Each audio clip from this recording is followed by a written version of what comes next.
I hate Plan B. And I tell you why. Because we have so many doubters, as I've said earlier, the no-sayers. We have so many of those people that say no, and you can't do it, it's impossible. That is okay, because we just turn off, as I said earlier, and we listen and we hear the no being a yes. You can't do it, you can do it, and all of that. So that is possible to do that amongst all the negative people around you. But when you start doubting yourself, that's very dangerous. Because now what you're basically saying is that if my plan doesn't work,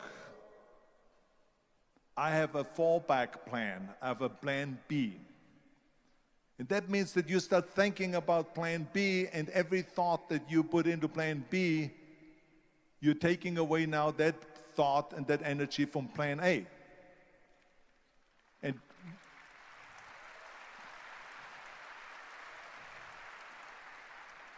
And it's very important to understand that we function better if there is no safety net, because plan B becomes a safety net. It says that if I fail, then I fall and I get picked up and I have something else there that will protect me.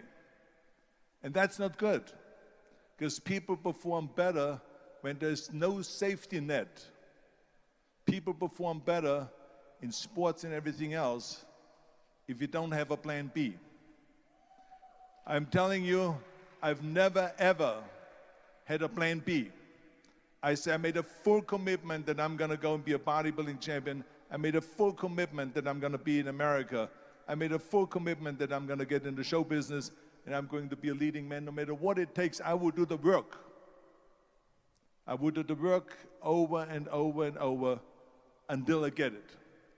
And the same was in politics and everything like that. So to me, it is very dangerous to have a plan B, because you're cutting yourself off from the chance of really succeeding. And the reason, one of the main reasons why people want to have a plan B is because they are worried about failing. What is if I fail, then I don't have anything else? Well, let me tell you something. Don't be afraid of failing, because there's nothing wrong with failing. You have to fail in order to climb that ladder. There's no one that doesn't fail.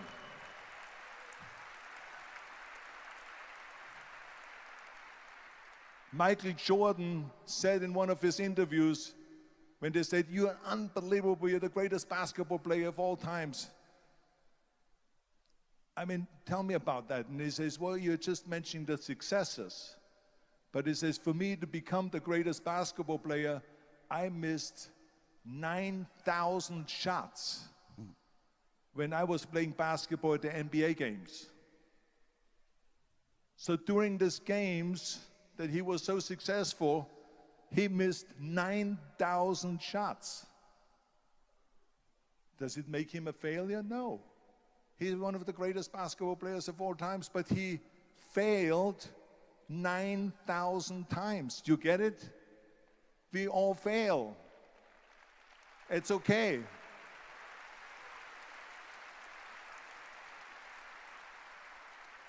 What is not okay is that when you fail, you stay down.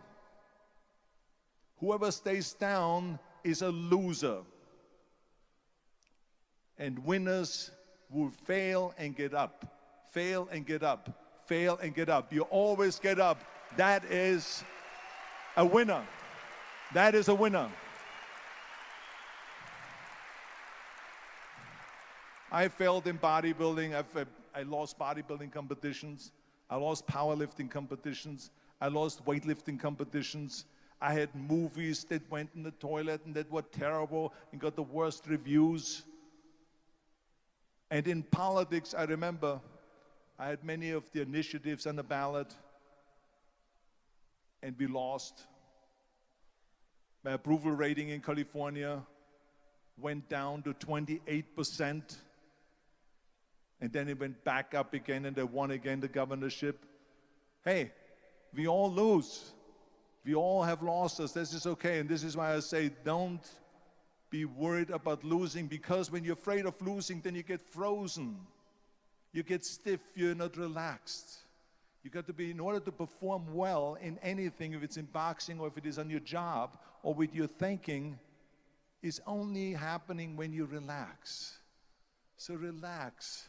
It's okay to fail. Let's just go all out and give it everything that you got. That's what it is all about. So don't be afraid to fail.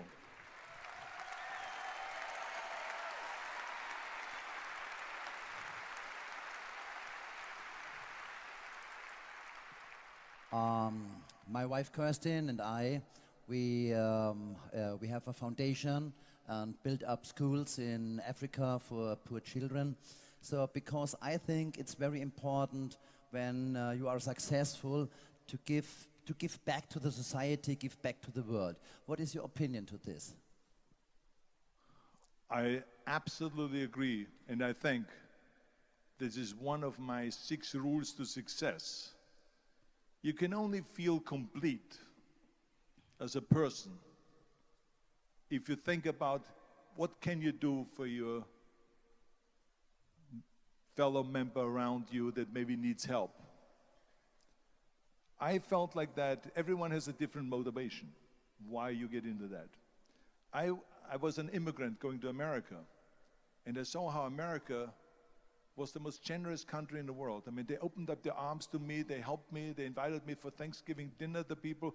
They brought me, the bodybuilders in the gym brought me plates to my apartment because I had no plates, I had no silverware, I had no bedware, I had no pillows, I had no blanket, I had no TV, I had no radio, I had nothing. They brought it to my apartment. They helped me. And I saw that firsthand, this generosity in America. And I said to myself, as an immigrant that is being embraced with open arms, that I need to go and make sure that I give something back. Right? Because I started thinking about how did America become such a great country? How did America become such a generous country? Well, I look back in history and I realized that people have fought for America, and people have died for America, and people have suffered for America. And so it's my job now to contribute to keep it as being the #1 country in the world. And this is when I started feeling obligated, and I said to myself, so what can I do? I'm a bodybuilder, what can I do?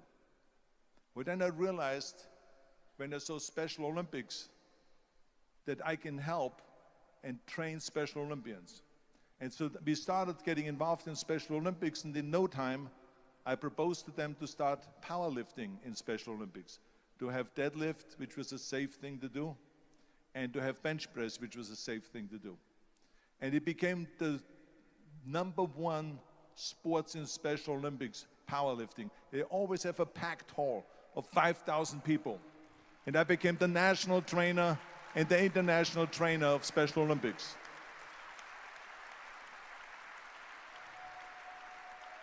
And I tell you, I felt so good. I felt better than winning a bodybuilding competition, going to one of their competitions and seeing 100 of those athletes from all over the world competing in powerlifting and being happy and being included and being felt that they're equal to all of us.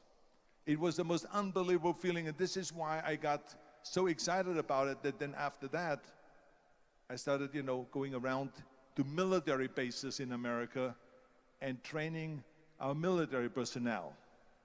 Because in those days, bodybuilding and weight training wasn't popular. Now it is. Now when you go to Iraq, to Baghdad or somewhere like that, and you see the American soldiers train, they have the biggest facilities. It's like this dome here. This is how big the training facilities are now. So it all changed. But in those days, it wasn't popular at all. So I went from military base to train the soldiers and the sailors and the airmen and all of them. And it made me feel good again. And then after, when I met President Bush, then Vice President Bush, and we traveled around to campaign, he asked me what I wanted to do, and I said, I would like to be a fitness leader in America. I would like to be the chairman of the President's Council on Physical Fitness and Sports. And then when he became president, he appointed me to that. And so now I really was able to travel through all 50 states and promote health and fitness. And the more I got into that, the more I realized how good it feels to give something back. And that's when my idea came about after-school programs, because after school, when I traveled to all the schools to train students, I saw there was a huge gathering of students after the school was over outside the school. And I asked the school principal, what are all the students doing? And he said to me, Arnold, you have to understand that 70%, that the kids in our schools, they come from parents where 70% of the parents are both working. So therefore, there's no one there picking them up. So that's got me the idea to start after-school programs, to keep those kids in school while the parents are working and to offer them homework assistance, tutoring, sports and fitness programs and arts programs, music and painting and so on. And it became a huge success.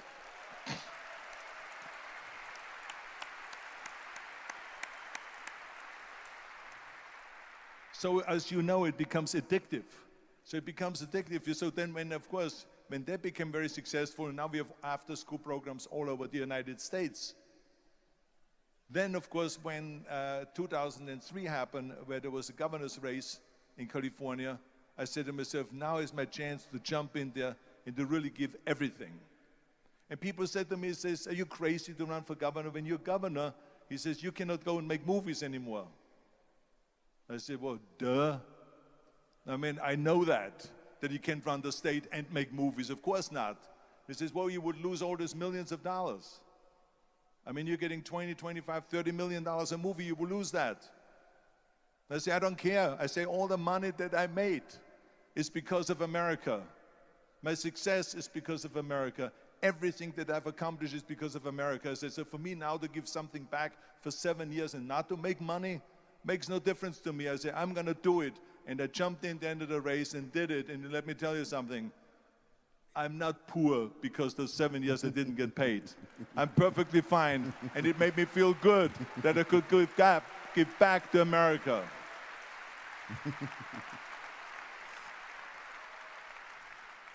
Arnold, I have tell the people here today that my opinion is it is very important to learn lifetime. Don't stop in learning, go on, go forward. And what do you think about learning? What do you think about to have a coach? Is it important to have a coach? Is it important to have someone who can tell you what you are doing, who can help you? What is your opinion to this? Well, I think that every day we are benefiting from someone helping us. That's why I said earlier, there's no such thing as a self-made man. I mean, when you think about it, you're born and you need your parents to raise you. You need your teachers to teach you. You need your coaches to do sports. And so when I think about back of the people that helped me, as a matter of fact, one person, where's my friend here, Albert Busek? Is he sitting here somewhere? Where is he sitting? Albert Busek, come on out here for a second. Come on out here for a second.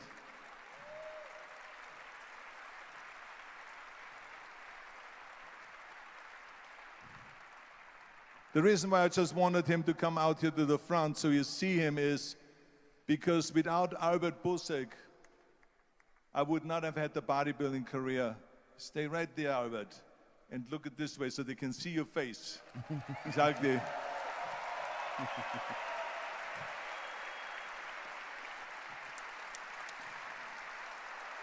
Albert Busek was the one, for instance, just to give you an example, out of the thousands and thousands of people that helped me, Albert Busek was one of them that helped me to translate into English so I could fill out my entry form for the Mr. Universe contest. And then he flew with me to London to the Mr. Universe contest. He gave me the opportunity to come to Munich and to be the trainer in a gymnasium on the Schillerstraße 36. It was a fantastic gymnasium. He was an extraordinary friend that took thousands and thousands of pictures since then and helped me in every one of the competitions and everything, was a huge supporter. But this is the kind of people that you need. We need help. We need help.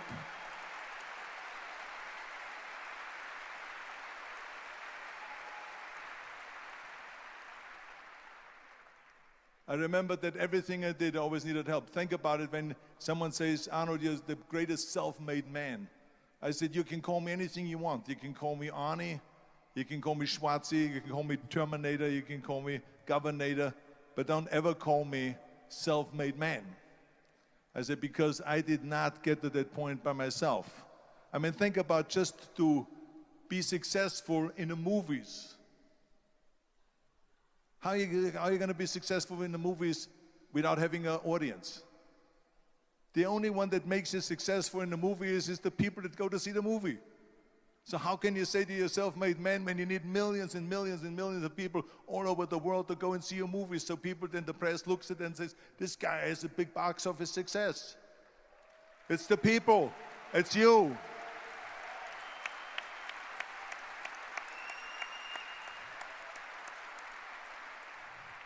Imagine if Jürgen and I both think that we're self-made people and this hall right now is empty. No one here. Do you think this will be a successful conference? No. Who makes it successful is not him and me. We are just one little molecule that is added to the equation. But you are the ones that make this conference a successful conference. So thank you, all of you, for being here today. You are the ones that is making it big. Und ich glaube, das ist ein würdiges Schlusswort. Vielen Dank an euch alle und natürlich nochmal vielen Dank an unseren Stargast, Arnold Schwarzenegger.